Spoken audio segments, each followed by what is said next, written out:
Una presentación de Telemedellín, la alcaldía de Medellín, con el liderazgo del área metropolitana del Valle de Aburrá y la asesoría técnica del CIATA.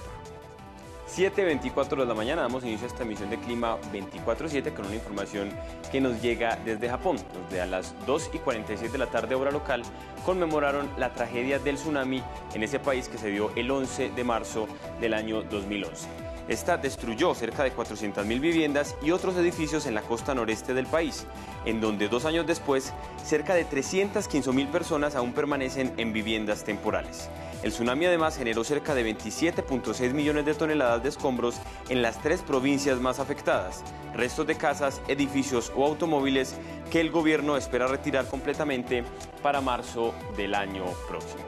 Ahora continuamos con la actualización de los datos del estado del tiempo, revisando las cámaras que nos mostrarán la visión de toda la ladera occidental del Valle de Aburrá. Podremos ver cuál ha sido el comportamiento de las nubes en nuestro Valle de Aburrá. Podemos ver que los sistemas han desplazado de oriente a occidente y en algunos momentos de la noche tuvimos aglomeración de nubes bajas en la atmósfera, incluso bajo la altura de las montañas o más bajo de la altura de las montañas, y en algunos momentos de la madrugada tuvimos momentos donde se disiparon de manera muy clara en nuestro Valle de Aburrá. Podemos ver también que no se presentaron grandes precipitaciones durante la madrugada, hubo predominio de tiempo seco en el Valle de Aburrá. Más adelante veremos cómo fue o cómo está siendo el amanecer en todo el Valle de Aburrá, gran parte de la ciudad de Medellín. Lo que estamos viendo, les recuerdo, es la ladera occidental. Vemos esas nubes que están ahí, bajas en la atmósfera, incluso abajo de la altura de las montañas. Vemos entonces ahí la imagen del amanecer.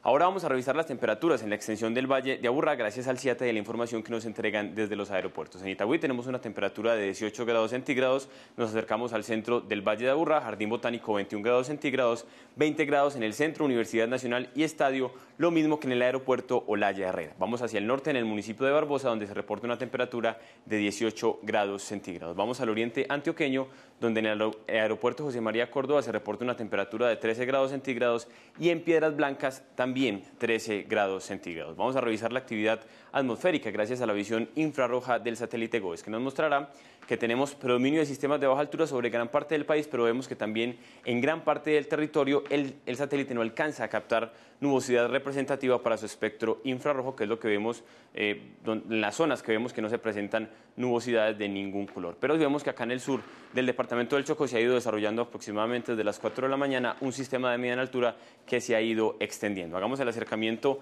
al departamento de Antioquia para ver cuál es la última actualización que nos entrega nuestro satélite. Vemos que el satélite no alcanza a captar en la visión del departamento de Antioquia nubosidad representativa para su espectro infrarrojo, pero sí este sistema sobre el departamento del Chocó se ha ido extendiendo y se ha ido acercando hacia el suroeste antioqueño. Vamos a ver el detalle del área metropolitana del Valle de Aburrá y veremos que en este detalle sí vemos algunos sistemas de baja altura cubriendo el territorio que no superan los 5.000 metros de altura.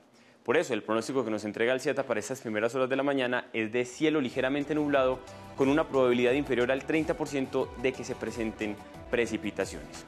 Entre tanto, vamos a continuar con las historias e iniciativas que giran alrededor del río Medellín o río Aburrá. Esta vez conoceremos a Felipe Molina, habitante de la vereda La Clara, quien lidera procesos de protección del río en el Alto de San Miguel.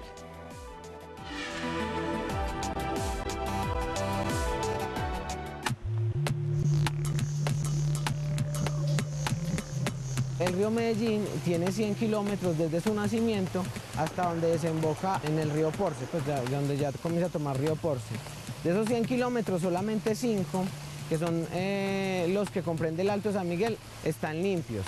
Los otros 95, pues desafortunadamente, están en muy malas condiciones.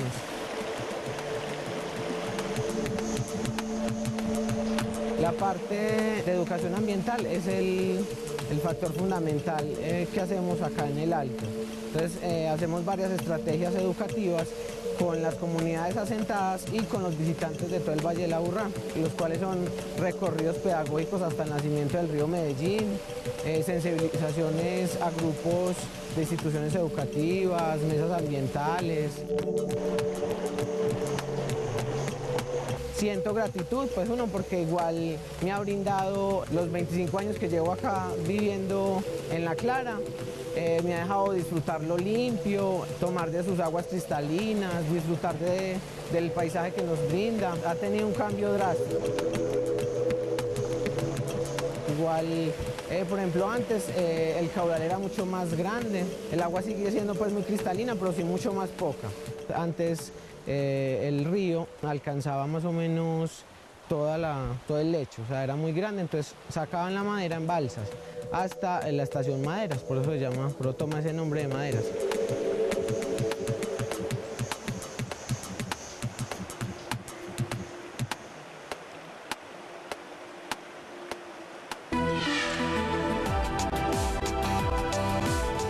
Es importante que le demos valor a iniciativas como la de Felipe Molina, recordando que nosotros también somos responsables del río en el resto del cauce, en toda la extensión que va de sur a norte, entonces nosotros también somos responsables de cuidarlo. Respondan nuestra pregunta de la semana en nuestras redes sociales. ¿Qué siente una persona que cuida el río cuando lo ve totalmente contaminado aguas abajo? Es importante pues para conectar con la historia que vimos anteriormente sobre el río Medellín ahí en la vereda La Clara. De esta manera terminamos esta emisión de Clima 24/7. Los vamos a invitar a todas las recomendaciones de salud y el deporte con madrugadores. Clima 24/7. Una presentación de Telemedellín, la Alcaldía de Medellín, con el liderazgo del área metropolitana del Valle de Aburrá y la asesoría técnica del CIATA.